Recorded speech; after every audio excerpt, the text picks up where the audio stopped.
Hello everyone, welcome to my channel. This is Priya Bhargav. Today we are going to do cognitive behavioral therapy CBT.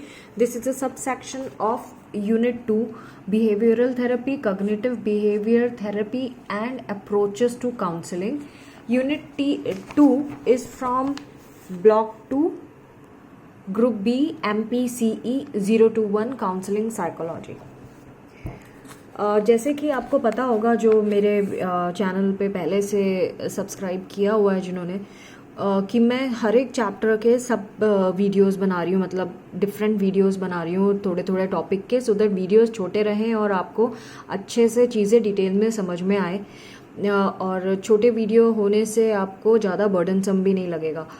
और जितने भी एक chapter के videos हैं, एक unit के वीडियोस हैं, उनके लिंक्स मैं हर एक डिस्क्रिप्शन सेक्शन में डाल रही हूँ इस चैप्टर से रिलेटेड, सो दैट आपको ढूंढने में आसानी हो इससे रिलेटेड वीडियोस। सो आज हम करने जा रहे हैं कॉग्निटिव बिहेवियरल थेरेपी, जिसको CBT भी कहते हैं। So let's start with this. जो कॉग्निटिव बिहेवियरल थेरेपी है, ये दो थेरेपीज का कॉम्बिनेशन है, जिसे कॉम्बिनेशन को हम अमलगम भी कहते हैं। अमलगम मतलब मिक्सचर। सो ये दो थेरेपीज का अमलगम है, कॉग्निटिव थेरेपी और बिहेवियरल थेरेपी। तो बिहेवियरल थेरेपी एक अलग फील्ड है, कॉग्निटिव थेरेपी एक अलग फील्ड है, और इन दोनों के कॉम्बिनेशन की जो फील्ड डेवलप की गई उसको कॉग्निटिव बिहेवियरल थेरेपी कहते हैं। इसकी ब्रीफ हिस्ट्री के बारे में बात करें तो CBT जो है एक साइकोथेरेपी की टेक्निक है जो इम्पोर्टेंस देती है थिंकिंग के ऊपर। हम किस तरह से फील करते हैं और किस तरह से उस फीलिंग की वजह से हम एक्ट करते हैं। इसमें दो नाम बहुत प्रोमिनेंट होते हैं जिन्होंने इसके ऊपर बहुत काम किया है CBT के ऊपर, वो हैं बैक एंड एलिस। बैक और एलिस का नाम बहुत ज़्यादा आता है इसमें।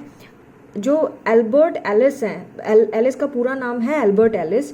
इन्होंने अर्ली 1950s में रैशनल इमोटिव थेरेपी RET जिसे कहते हैं उसको डेवलप किया था, और बाद में इसी अप्रोच को जो ये एक तरह की CBT ही है, रैशनल इमोटिव थेरेपी जो है ये एक CBT का ही पार्ट है। फिर एरन टी बैक जो आए, एरन टी बैक ने ये एलिस से बड़े इंस्पायर्ड थे, इसीलिए इन्होंने एक थेरेपी डेवलप की जिसे कॉग्निटिव थेरेपी कहते हैं 1960s में। एलिस की एक और जो मॉडल है जो बहुत पॉपुलराइज हुआ वो ABC मॉडल है, जिसको इन्होंने मॉडिफाई करके ABCDE अप्रोच का नाम दे दिया। 1990s में एलिस ने ये जो रैशनल इमोटिव थेरेपी था उसको रीनेम करके रैशनल इमोटिव बिहेवियर थेरेपी का नाम दे दिया।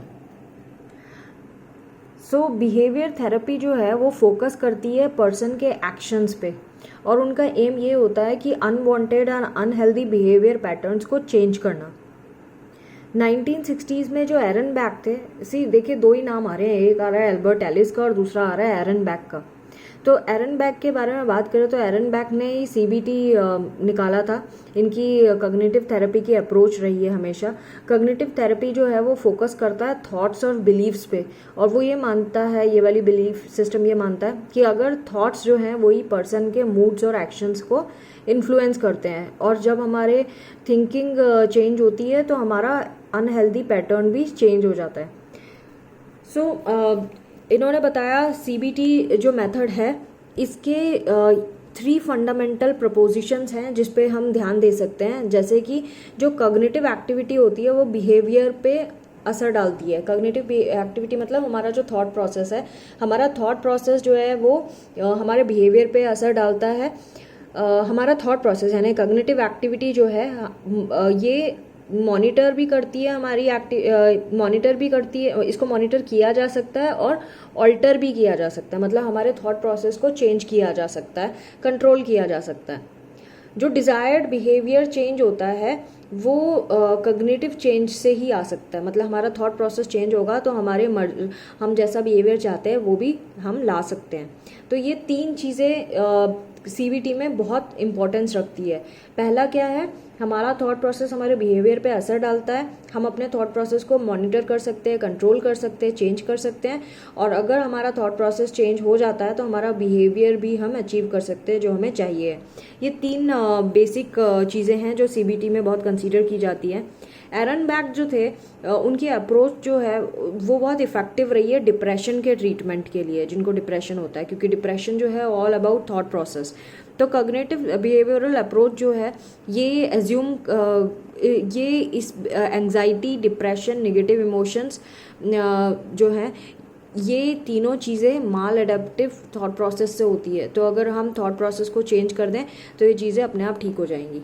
Now coming to ABC model, जैसे कि मैंने आपको बताया था कि जहाँ पे भी आपको रेड टिक दिखाई देता है, यानी कि वो सेक्शंस है जो प्रीवियस एग्जाम में आ चुके हैं और आगे भी आएंगे। So let's start with this. इसमें ABC मॉडल जो है CBT का, वो ये कहता है ए से है एक्टिवेटिंग इवेंट, मतलब एक ऐसा इवेंट होता है हमारी लाइफ में जो ये एक्टिवेशन का काम करता है। हमारे जो भी हमारा जो बिहेवियर है, गंदा बिहेवियर जो शुरू हुआ है, वो एक इवेंट की वजह से होता है। तो वो जो इवेंट है उसको हम एक्टिवेटिंग इवेंट कहते हैं, जो ट्रिगर का काम करता है। दूसरा B से इन्होंने बताया बिलीव्स, जो इवेंट है, जो इवेंट में जो भी चीज़ें हुई है उससे हमारे बिलीफ सिस्टम डेवलप होता है, हमारे थॉट प्रोसेस अकर होना शुरू हो जाते हैं इस इवेंट की वजह से। एंड C कंसिक्वेंसेस, मतलब हम उस इवेंट के होने से जो हम सोच रहे हैं उसकी वजह से हम क्या फील करने लगते हैं और हमारा बिहेवियर कैसा हो जाता है। तो ये ABC मॉडल है। ये जो टेक्निक है ABC टेक्निक, ये देखिए इसका एक डायग्राम भी यहाँ पे इन्होंने दिया है। ये इवेंट से हमारा कॉग्निटिव अप्रेजल, मतलब हमारी सोच बदलती है, एंड सोच बदलने से हमारा इमोशन में चेंज आता है।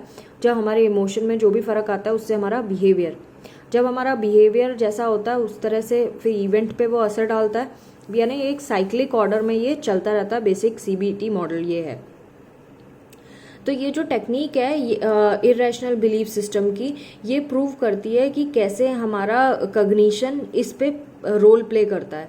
और हमें हमारा एम क्या इस टेक्निक में यही होता है कि हम ये देखें कि क्या कारण था, किस वजह से हमारा बिलीफ सिस्टम ऐसा हुआ। नाउ कमिंग टू CBT किस तरह से हेल्प करता है किसी भी पर्सन को। ये हेल्प करता है, करंट प्रॉब्लम के ऊपर काम करता है और ये सॉल्व करने की कोशिश करता है करंट प्रॉब्लम्स को। CBT जो पेशेंट है या फिर थेरेपिस्ट है, उनको एक्टिवली इन्वॉल्व होना पड़ता है इस प्रोसेस के लिए। जब भी हम CBT करते हैं तो थेरेपिस्ट एंड पेशेंट दोनों कोऑपरेट करके ही इस पे काम कर सकते हैं। जो थेरेपिस्ट है वो हेल्प करता है पेशेंट को ऐसी थॉट प्रोसेस को आइडेंटिफाई करने में जो अनहेल्पफुल है, या ऐसा थिंकिंग पैटर्न जो उसको दिक्कतें कर रहा है या उसका बिहेवियर गलत कर रहा है। तो जब हम वो इनएक्यूरेट थॉट प्रोसेस को पकड़ लेते हैं, रिकॉग्नाइज कर लेते हैं, तो हम उसके पीछे ये देखते हैं कि क्या बिलीफ सिस्टम है, क्यों ऐसा सोच रहा है, और उसको रिप्लेस करने की कोशिश करते हैं पॉजिटिव थिंकिंग से, बिहेवियर चेंज करने की कोशिश करते हैं। इसमें बहुत सारी अप्रोचेस लगती हैं, जैसे कि ये नाम दिए हैं, रैशनल इमोटिव बिहेवियरल थेरेपी, जिसे REBT कह सकते हैं, rational behaviour therapy RBT, rational living therapy RLT, cognitive therapy CT, and dialectic behaviour therapy. ये 5 थेरेपीज बताई हैं जो इसमें डिफरेंट अप्रोचेस हैं करने की। Now coming to goal of CBT का गोल क्या होता है। हम जब कॉग्निटिव बिहेवियरल थेरेपी करते हैं तो उसमें हम क्या मानकर चलते हैं, हम क्या अचीव करना चाहते हैं। सो ये गोल का मतलब हम क्या, इस थेरेपी से हम क्या अचीव करना चाहते हैं। तो ये जो थेरेपी है ये हियर एंड नाउ ओरिएंटेशन की है, मतलब हम प्रेजेंट पे वर्क करते हैं, हमें पास्ट से कोई लेना देना होता नहीं है। तो फर्स्ट है, हम चैलेंज करते हैं ऐसे थॉट को जो इस प्रॉब्लम क्रिएट कर रहा है। आइडेंटिफाई करते हैं कॉग्निटिव ट्रैप्स, मतलब वो किस तरह की सोच है जिस वजह से बिहेवियर खराब हो रहा है। दूसरा गोल होता है, हम ये फाइंड आउट करते हैं कि कोई इवेंट हुआ है तो उसमें ऑल्टरनेटिव्स कौन कौन से हैं, क्या क्या किया जा सकता है अगर कोई ऐसा इंसिडेंट हुआ है जिसमें आप कई तरीके से बिहेव कर सकते हैं। आप पोलाइटली भी हैंडल कर सकते हैं उसको, आप गुस्से से भी कर सकते हैं, आप वायलेंट होके भी कर सकते हैं। तो बेस्ट वे क्या है उसको हैंडल करने की? Polite way. तो हम उसमें सबसे लेस थ्रेटनिंग, मतलब सबसे ज़्यादा कम खतरनाक ऑल्टरनेटिव चूज करते हैं। ये दूसरा गोल था। तो फर्स्ट गोल क्या था? हम आइडेंटिफाई करते हैं कि कॉग्निटिव ट्रैप क्या है, क्या कौन सा थॉट है जिसे हमें चैलेंज करना है। दूसरा, सबसे कम थ्रेटनिंग ऑल्टरनेटिव क्या हो सकता है उसको आइडेंटिफाई करना। फिर हम टेस्ट करते हैं सारे ऑल्टरनेटिव्स को रियल वर्ल्ड में, यानी कि जो हमने ऑप्शंस ढूंढे कि ये प्रॉब्लम है और इसके ये सोल्यूशन हो सकते हैं, हम हर एक सोल्यूशन को अप्लाई करके देखेंगे जो हमें लगता है। सपोज हम 2 सोल्यूशंस पे कंक्लूड करते हैं कि ये 2 सोल्यूशन अच्छे हैं, तो हम दोनों पे एक्ट करके देखेंगे रियल वर्ल्ड में कि दोनों का आउटपुट क्या निकलता है, आउटकम क्या निकलता है। फिर जब इतना हो जाता है तो हमारा एम होता है कि हम क्लाइंट को थेरेपी ख़त्म होने के बाद फ्री छोड़ दें और उसको खुद चूज़ करने दें कि वो क्या चूज़ करना चाहता है, किस तरह के इमोशंस को चूज़ करना चाहता है, किस तरह का बिहेवियर परफॉर्म करना चाहता है, किस तरह की लाइफस्टाइल जीना चाहता है। फाइनली हम क्या करते हैं, हम ऐसा कोशिश करते हैं कि उसके बिलीफ सिस्टम में ऐसा चेंज कर दें कि वो हमेशा रहे, लॉन्ग लास्टिंग वो बिलीफ सिस्टम बना रहे जो हमने चेंज किया है, सो दैट वो आगे सिम्टम्स को खुद एलिमिनेट कर सके और हैंडल कर सके। हम कोशिश करते हैं कि क्लाइंट जो है वो सेल्फ हेल्प टेक्निक्स उसको सिखा दी जाए सो दैट वो खुद इक्विप्ड हो अपनी प्रॉब्लम से कोप अप करने के लिए। Now coming to techniques and principles of CBT, this is important. Again इसमें रेड मार्क दिख रहा है, यानी एग्जाम में आ सकता है। तो टेक्निक्स क्या, इसके प्रिंसिपल्स क्या क्या हैं? CBT में आपको कौन कौन से रूल्स फॉलो करने होते हैं? एक तो ये ब्रीफ और टाइम लिमिटेड होती है, मतलब बहुत शॉर्ट पीरियड का CBT होता है, ज़्यादा टाइम लेता नहीं है, लिमिटेड टाइम का होता है। हम लाइफ लॉन्ग नहीं चला सकते इस थेरेपी को। ये स्ट्रक्चर्ड होता है, मतलब हमें पता होता है कैसे कैसे स्टेप वाइज हमें मूव करना है। इसमें डायरेक्टिव होता है, सारे स्टेप्स पता होते हैं। प्रॉब्लम ओरिएंटेड होता है, यानी हम प्रॉब्लम के ऊपर काम करते हैं, हम पूरा पास्ट हिस्ट्री लेके नहीं बैठते।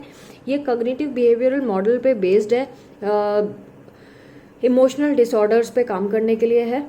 ये कोलैबोरेटिव एफर्ट है जहाँ पे प्रैक्टिशनर यानी CBT प्रैक्टिशनर और जो क्लाइंट है वो मिलकर ट्रीटमेंट देखते हैं कि क्या ट्रीटमेंट पॉसिबल होगा, और एक थेरापेटिक रिलेशनशिप बनाते हैं जो ट्रस्ट की रिलेशनशिप होती है, और साथ में वर्क करके पर्सन की डिफ़िकल्टीज को समझते हैं और कंट्रीब्यूट करते हैं प्रॉब्लम सॉल्व करने में। इसका नेक्स्ट प्रिंसिपल है कि जो CBT है इसके सेशंस 1 घंटे के होते हैं, 1 घंटे से ज़्यादा के नहीं होते सेशन। जो क्लाइंट है उसको गाइड किया जाता है नए तरीके सोचने में। हम उसको क्वेश्चंस करके एक पर्टिकुलर टाइप के क्वेश्चन करके उसको पूछते हैं कि आप किस तरह से सोचेंगे, नया तरीका क्या है सोचने का। सो जब सेल्फ क्वेश्चन करते हैं हम, तो हमें पता चल जाता है कि हम कहाँ पे गलत सोच रहे हैं।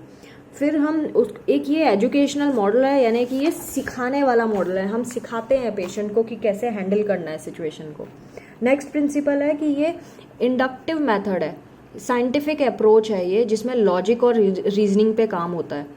हम फिर जो सेशंस के बीच में एक सेंट्रल फीचर होता है जहाँ पे हम न्यू बिहेवियर को सेफ एनवायरनमेंट में पहले टेस्ट करते हैं। हम पेशेंट के साथ उस एनवायरनमेंट को क्रिएट करते हैं और उसके ऊपर काम करवाते हैं पेशेंट को, सो दैट वो हैंडल करना सीखे कि रियल में जब होगा तो वो कैसे डील करेगा उसको। फिर हम फोकस करते हैं प्रेजेंट पे। पास्ट से हमें कोई लेना देना नहीं है, पास्ट को हम चेंज नहीं कर सकते, लेकिन हम ये सोच सकते हैं, उसको ये बता सकते हैं कि वो पास्ट जो हुआ है उसको किस तरीके से सोच सकता है। और दूसरा तरीका क्या है पास्ट का सोचने में? एक अगर आपका सपोज एक कोई प्रॉब्लम, किसी के साथ कोई इंसिडेंट हो गया, अब चाहे तो बैठ के उसके अंदर से पूरा निगेटिव चीज़ें निकाले, या फिर उसको पॉजिटिव वे में सोचे कि अच्छा ऐसा हो गया तो अब now this is a challenge and how can I deal with it with proper and good solutions. So इस तरह से सोच के हम निकाल सकते हैं। अदरवाइज बैठ के डिप्रेस होते रहो, रोते रहो, हर तरीके के तरीके होते हैं। तो वो हमें समझाना होगा, हमें सिखाना होगा कि किस तरीके से हम एक ही सिचुएशन को देख सकते हैं by questioning. Now level of cognitions मतलब थिंकिंग जो प्रोसेस होते हैं उनके कौन कौन से लेवल होते हैं? 3 मेजर लेवल दिए हैं कॉग्निशन के, जो CBT में प्रैक्टिस की जाती है। बैक ने ये बताया था, एरन बैक ने बताया था और उनके कलीग्स ने बताया था। तो पहला है फुल कॉन्शियसनेस, दूसरा है aromatic thoughts, automatic thoughts sorry and schemas. तो फुल कॉन्शियसनेस में ये है कि वो स्टेट जहाँ पे हम रैशनल डिसीजंस ले सकते हैं, हम पूरे फुल अवेयरनेस में होते हैं, यानी कि अभी प्रेजेंट, जैसे कि मैं आपको पढ़ा रही हूँ तो मैं, ये मेरा कॉन्शियसनेस है, मुझे पता है कि मैंने कैमरा होल्ड किया हुआ है and I am guiding you, I am explaining you, so this is consciousness. Automatic thoughts होते हैं जो ऑटोनॉमस होते हैं, मतलब अपने से आने वाले होते हैं। प्राइवेट कॉग्निशंस होते हैं ये, जो हम जो सोच रहे हैं एवरीडे थिंकिंग में एकदम रैपिडली फ्लो करते हैं ये, और ये केयरफुली हम एसेस नहीं कर पाते। कभी कभी एक्सीडेंटली हमारे मुंह से कुछ निकल जाता है या हमारी कुछ ऐसी एक्टिविटी होती है क्योंकि बैक ऑफ द माइंड कुछ चल रहा होता है जो हम कॉन्शियस नहीं होते जिसके बारे में, और उसका कोई रेलिवेंस नहीं होता। जब वो होता है तो हम कंप्लीटली हम उसको फिल्टर नहीं कर पाते उस थॉट प्रोसेस को। वो ऑटोमेटिक थॉट्स होते हैं, वो इसीलिए आते हैं क्योंकि हमारा प्रीवियस एक्सपीरियंस की वजह से हमारे दिमाग में कुछ चल रही है, चिंता है, कुछ इस वजह से आते हैं। फिर स्कैमास जो होते हैं वो डीपेस्ट लेवल ऑफ कॉग्निशन माने जाते हैं, यानी कि ये वो चीज़ें हैं जो हमारे पास्ट में कोई चीज़ें हो गई, या हमारे कुछ ऐसे एक्सपीरियंसेस हैं, या जब हम डेवलप हो रहे थे, जब हम बड़े हो रहे थे, तब हमारे ऊपर किसी चीज़ ने इन्फ्लुएंस किया है, वो चीज़ें हमारी मेमोरी में जाके कहीं स्टोर हो जाती हैं, तो वो स्कैमास में सेट हो जाती हैं। स्कैमास जो होते हैं वो बहुत बड़ा रोल प्ले करते हैं हमारी सेल्फ वर्थ को रेगुलेट करने के लिए, हमारे बिहेवियरल कोपिंग में हेल्प करते हैं। उनका बहुत बड़ा रोल होता है। तो हम किस तरह से प्रॉब्लम्स को कोप करते हैं वो हमारा पास्ट एक्सपीरियंसेस हमें सिखाते हैं कि हमने कैसा किया था तो हमारे साथ कैसा हुआ था। हम लोगों के बारे में परसेप्शंस भी इसी तरीके से बनाते हैं। इन्होंने कुछ एग्जाम्पल दिए हैं automatic thought and maladaptive schemas के बारे में। तो यानी कि ये सेकेंड और थर्ड जो है इसके बारे में इन्होंने यहाँ पे बताया। ऑटोमेटिक थॉट क्या है? I should be doing better in life, मुझे अपनी लाइफ में अच्छा करना चाहिए। और माल एडेप्टिव स्कैमा क्या बोलता है? I must be perfect to be accepted, मुझे हमेशा परफेक्ट रहना पड़ेगा तभी दुनिया मुझे एक्सेप्ट करेगी। अब आप देखिए, माल एडेप्टिव मतलब गलत सोच। हमेशा ऐसा नहीं हो सकता कि हम परफेक्ट रहें। हम हमेशा हर चीज़ में परफेक्ट नहीं होते। कोई ज़रूरी नहीं है कि एक जना अगर बहुत अच्छा कोई रेसिपी बनाता है तो दूसरा भी वैसी बहुत अच्छी रेसिपी बना पाएगा। ये एक परफेक्शन जो है वो प्रैक्टिस से आता है। तो ये एक माल अडेप्टिव स्कैमा है, माल अडेप्टिव थॉट प्रोसेस है जो आगे जाके बहुत बड़ी टेंशन क्रिएट कर सकता है, डिप्रेशन कर सकता है, क्योंकि हम हर एक चीज़ में अगर परफेक्शन ढूंढने लगें तो। नेक्स्ट, ऐसे इन्होंने बहुत सारे एग्जाम्पल दिए हैं, मैं सारे तो नहीं एक्सप्लेन करूंगी, नहीं तो वीडियो बहुत बड़ा हो जाएगा। आप एक बार पढ़ेंगे तो आपको आ जाएगा। I can keep this camera for some time and अगर आपको ये पढ़ना है तो आप स्क्रीनशॉट ले सकते हैं इस वीडियो का और इस सेक्शन को अच्छे से पढ़ सकते हैं। जैसे इसमें बताया, I feel like giving up, I must always be in control, ये इस तरह के थॉट हो गए। Then I can not handle it, I am unlovable, तो ऐसा तो हो ही नहीं सकता कि दुनिया में आपको कोई प्यार नहीं करता। आपका माता पिता आपको प्यार करते हैं, बिल्कुल करते हैं, है ना। तो दुनिया में एक इंसान तो ऐसा होता ही है जो आपको प्यार करता है। फिर आई कैन नॉट हैंडल इट, ये गलत चीज़ है। कैन नॉट हैंडल इट तो बोलना ही नहीं चाहिए, क्योंकि हम कुछ ना कुछ तो ऐसा होता है जिसे हम हैंडल कर सकते हैं, है ना। तो ये ऐसी चीज़ें हैं जो इन्होंने बताई है कि किस तरह के थॉट प्रोसेस होते हैं एंड माल अडेप्टिव स्कैमास होते हैं। Now coming to techniques used in CBT. CBT में हम कौन कौन सी टेक्निक्स यूज करते हैं? अगेन रेड मार्क यानी प्रीवियस एग्जाम में आ चुका है, आगे भी आएगा। One by one we will take. First technique है कॉग्निटिव रिहर्सल। ये वो टेक्निक होती है जिसमें थेरापिस्ट जो होता है वो पेशेंट को कोई प्रॉब्लमेटिक सिचुएशन पुरानी पास्ट की रिकॉल करने के लिए बोलता है। जब वो पेशेंट रिकॉल करता है तो थेरापिस्ट और पेशेंट दोनों मिलके उसके ऊपर काम करते हैं और एक बढ़िया सोल्यूशन निकालते हैं उस प्रॉब्लम का, कि उस प्रॉब्लम को इस तरह से अगर हम हैंडल करते तो ऐसी दिक्कतें नहीं आती। तो इसको बोलते हैं कॉग्निटिव रिहर्सल, कि थॉट प्रोसेस के ऊपर काम करना, एक बार फिर से उस चीज़ को रीप्ले करके चेक करना कि अगर आगे ऐसा होता है तो हम इसको कैसे बेटर तरीके से डील कर सकते हैं। सेकेंड है वैलिडिटी टेस्टिंग। जब कोई डिजीज़ या डिसऑर्डर होता है और या कोई ऐसा थॉट प्रोसेस चल रहा होता है तो हमेशा हमें उसके लिए सपोर्टिंग एविडेंस देखना चाहिए। यानी आप किसी को जाके एकदम से ब्लेम नहीं कर सकते कि भाई तुमने मेरे साथ ऐसा किया।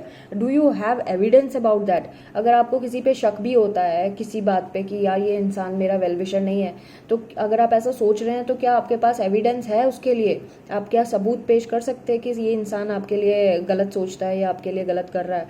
सो थेरेपिस्ट यही हेल्प करते हैं, उस थॉट प्रोसेस, उस बिलीफ को या उस फीलिंग को क्वेश्चन करते हैं जब तक कि एक ऑब्जेक्टिव एविडेंस ना मिल जाए। तो अगर नहीं दे पाता पेशेंट उस थॉट प्रोसेस के लिए एविडेंस नहीं दे पाता, तो वो इनवैलिड थॉट बिलीफ है, तो ऑटोमेटिकली वो डिनाई करना ही पड़ेगा पेशेंट को। तो इसको बोलते हैं वैलिडिटी टेस्टिंग। हम चेक करते हैं कि वो थॉट प्रोसेस वैलिड है कि नहीं है। नाउ नेक्स्ट है राइटिंग अ डायरी और अ जर्नल। जब हम डायरी लिखते हैं, ये हर कोई इंसान कर सकता है, बड़ा आसान काम है कि आप डायरी में अपना लिख दीजिए उस particular day to day life का, आपके इमोशंस क्या हैं आज के दिन, आप क्या सोच रहे हैं, आपका बिलीफ सिस्टम कैसा है। और जब आप डायरी राइटिंग करते हैं तो हम फिर बैठ के थेरेपिस्ट से वो उसके बारे में डिस्कस करते हैं कि ये देखो, ये मैंने ऐसा एनालाइज किया है अपने दिन को या अपनी लाइफ को। फिर थेरेपिस्ट आपको समझाता है कहाँ आप गलत सोच रहे हैं, किस तरह से आपको सोचना चाहिए था, इस तरह से। तो हम लाइफ जीने का तरीका सीख जाते हैं। गाइडेड डिस्कवरी इस टेक्निक का पर्पस ये होता है कि जो पेशेंट है उसको रियलाइज कराया जाता है उसके कॉग्निटिव डिस्टॉर्शंस, मतलब किस तरीके से वो गलत सोच रहा है, उसको समझाया जाता है, उसको क्लियर किया जाता है उसके थॉट प्रोसेस के बारे में। जो पेशेंट है जब वो अवेयर हो जाता है अपने कॉग्निटिव डिस्टॉर्शंस से, तो वो उससे series of questions and answers किए जाते हैं। तो बहुत सारे जब हम उस डिस्टॉर्शन के ऊपर क्वेश्चन आंसर करते हैं तो उसको दिखने लगता है कि भाई मैं यहाँ गलत था, मैंने ये चीज़ गलत सोची। तो इसका नाम गाइडेड डिस्कवरी इसीलिए ही है क्योंकि जो थेरेपिस्ट है वो क्वेश्चंस करता है, यानी गाइड कर रहा है उसको, एंड देन आंसर सीख करता है पेशेंट से, सो दैट हम एक डिस्कवर कर सके कि फॉल्ट कहाँ पे था, फ्लॉज कहाँ पे आ रहे हैं।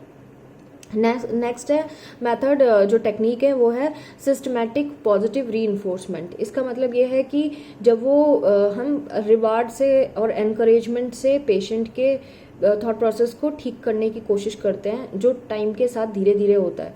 हम जब कोई क्लाइंट कुछ सोच रहा होता है, अच्छा सोचता है, उसके बिहेवियर को और उसका बिहेवियर में चेंज हमें मिलता है, तो हम उसको रिवार्ड करते हैं या हम उसको अप्रिशिएट करते हैं, एनकरेज करते हैं। तो जब रिवार्ड मिलता है और रीइंफोर्समेंट पे, तो फिर वो पॉजिटिव बिहेवियर उसका और ज़्यादा बढ़ता जाता है। तो ये जनरली बच्चों के साथ किया जाता है, सो दैट बच्चों को रहता है कुछ अचीव करने का। तो इस तरह से हम माल अडेप्टिव बिहेवियर को इरेडिकेट कर सकते हैं। Now next is aversive conditioning. Aversive conditioning बहुत इंपॉर्टेंट है, इसमें रेड मार्क है, यानी एग्जाम में आ चुका है, 3 मार्कर में आएगा ये, तो इतना काफ़ी है। Half page of the answer sheet जो आपके एग्जाम में मिलती है, हाफ पेज लिखना is enough. Try to complete the whole page, but minimum आपको आधा पेज लिखना पड़ेगा 3 मार्कर में आंसर शीट का, या फिर एक शीट, मतलब ऊपर से लेके नीचे, इतना आपको 3 मार्कर में लिखना चाहिए। और अगर इतना आपके पास मैटर नहीं है तो इतना भी काफ़ी है। इसमें एवर्सिव कंडीशनिंग में बताया है कि जो टेक्निक है इसमें जो गलत बिहेवियर है उसके लिए पनिश करना, उसको अनप्लीसेंट स्टिमुलस देना, सो दैट जब बिहेवियर या थॉट गलत होगा और उसको अनप्लीसेंट स्टिमुलस मिलेगा तो ऑटोमेटिकली वो बिहेवियर छूटता जाएगा। ये भी बच्चों के साथ यूज़ किया जा सकता है, एनिमल ट्रेनिंग में हम यूज़ करते हैं इसको, पनिश करके जानवरों को सिखाया जाता है। नेक्स्ट है मॉडलिंग। मॉडलिंग होता है कि कोई जो थेरेपिस्ट है वो उस बिहेवियर को एक्ट करके बताएगा और समझाएगा कि देखो ऐसा करना गलत है। थेरेपिस्ट खुद एक मॉडल का काम करेगा, और जब रोल प्लेइंग एक्सरसाइज होगी तो क्लाइंट है उसको समझ आ जाएगा कि क्या सही है और क्या गलत है। मॉडलिंग में ये भी होता है कि हम अपने जैसे किसी और को अच्छा करते हुए देखते हैं और अब हम उससे सीख जाते हैं। होमवर्क में हम असाइनमेंट्स देते हैं पेशेंट को, और वो होमवर्क नेक्स्ट सेशन में करके लाता है, नोट्स, ऑडियो टेप्स वगैरह सुन के फिर अपना वर्कशीट्स पूरी करके लाता है थेरेपी में। ये कुछ 8 टेक्निक्स हैं जो इस टेक्निक्स यूज्ड इन सीबीटी में काम आती है। तो जब एग्ज़ाम में ये आता है तो ये 6 मार्कर में आ सकता है, और आपको ये फिल करना होगा, इतना लिख के आना पड़ेगा पूरा का पूरा। Now coming to hierarchical structure of ABC. Hierarchical structure of ABC में ये बताया है, ये हायरार्किकल स्ट्रक्चर ऑफ एबीसी इसलिए बोला है क्योंकि ये एक डायग्राम है। ये डायग्राम आपको तैयार करना है, इस पे ये भी एग्जाम में आता है, तो आपको ये डायग्राम बना के आना पड़ेगा एबीसी मॉडल में। सो इन्होंने यहाँ पे, मैं यहीं से समझा देती हूँ इन्होंने क्या यहाँ पे लिखा हुआ है, सो दैट आपको बहुत अच्छे से समझ में आ जाएगा। पहला है एक्टिवेटिंग इवेंट। सबसे पहले आपकी लाइफ में कुछ ऐसा इवेंट होता है जो आपकी सोच को बदलने में काम करता है। कोई ट्रॉमा भी हो सकता है, कोई ऐसा इंसिडेंट जो चाइल्डहुड में हुआ था। तो प्रीवियस जो भी इवेंट्स हुए हैं वो एक्टिवेटिंग इवेंट होते हैं। उन इवेंट्स की वजह से आपके एजम्पशंस बन जाते हैं, यानी आप कुछ चीज़ें एज्यूम करने लगते हैं। कोई ज़रूरी नहीं है वो सही हो या गलत हो, लेकिन ये आपके सबकॉन्शियस माइंड में बैठ जाता है। और ये थेरेपी से हमें पता लगाना पड़ता है कि ये क्या आपके एजम्पशंस है, आपने क्या एज्यूम कर लिया अपने एक्टिवेटिंग इवेंट की वजह से। नेक्स्ट आता है कॉग्निटिव बिलीफ। आपकी जो थिंकिंग है वो एजम्पशन की वजह से डेवलप होती है। आप अपना एक थॉट प्रोसेस बना लेते हैं, अपना बिलीफ्स पैदा कर लेते हैं, जो सही भी हो सकता है और गलत भी हो सकता है। नाउ नेक्स्ट होता है सेल्फ टॉक एंड थिंकिंग। फिर आप ये इसी बिलीफ सिस्टम की वजह से आप खुद के बारे में कुछ एज्यूम करके बैठ जाते हैं, और आपकी थिंकिंग भी पूरी दुनिया के बारे में भी कुछ बन जाती है कॉग्निशन की वजह से। नाउ आपकी जो थिंकिंग और सेल्फ टॉक है उसकी वजह से आपके इमोशंस और फीलिंग्स डेवलप होते हैं। जब आपके इमोशंस एंड फीलिंग्स डेवलप हो जाते हैं तो वो आपके बिहेवियर और एक्शन पे काम करते हैं। नाउ जब हम ट्रीट करते हैं पेशेंट्स को या क्लाइंट्स को, तो हम काम करते हैं एजम्पशन में। अगर आप उनका एजम्पशन ठीक नहीं कर पाते तो ऊपर के कोई भी लेवल आप ठीक कर ले, कोई फायदा नहीं है। ये इस पैराग्राफ में इन्होंने यही बताया, अगर आप सिर्फ फीलिंग्स एंड इमोशंस पे काम करते हैं तो क्या होगा, सिर्फ उसका बिहेवियर कुछ टाइम के लिए चेंज होगा, लेकिन सेल्फ टॉक और थिंकिंग फिर से उसको खराब कर देंगी, गायब कर देंगी, वो फिर से बीमार हो जाएगा। अगर आप कॉग्निटिव बिलीफ पे काम करते हैं तो इसका self talk, thinking, emotion, feelings and behaviour ये कुछ टाइम के लिए तो ठीक होगा, लेकिन अगेन उसके एजम्पशन की वजह से वो वापस back to the pavilion negative thinking पे आ जाएगा। लेकिन जब आप उसके एजम्पशंस, जो उसके सबकॉन्शियस में बैठी हुई चीज़ है, उसको रेक्टिफाई कर देते हैं तो वो पूरा का पूरा उसकी लाइफ चेंज हो जाएगी और हमेशा के लिए परमानेंट चेंज आ जाएगा। So this is how CBT says that assumptions आपको चेंज करनी है। उसके लाइफ इवेंट से रिलेटेड जो एजम्पशंस उसने बनाए थे उसको चेंज करना है, उसको बताना है कि वो किस तरीके से और अच्छा सोच सकता था, उन इवेंट्स में किस तरीके से और बेटर आउटपुट आ सकते थे। तो जब उसके एजम्पशंस चेंज हो जाएंगे तो ऑटोमेटिकली सारी चीज़ें ठीक हो जाएंगी। This was all about this model, ABC model. This is dam important, ये आता है। ये सारी चीज़ें जो यहाँ ये रिटर्न में दी है वही मैंने आपको एक्सप्लेन कर दी है। I hope my videos are useful to you, and do not forget to subscribe my channel and share these videos to rest of the students so that those students also get help out of it, since exams are just nearby. So keep watching. Do not forget to like this video and comment if you have time. Thanks for watching. Take care. Bye bye.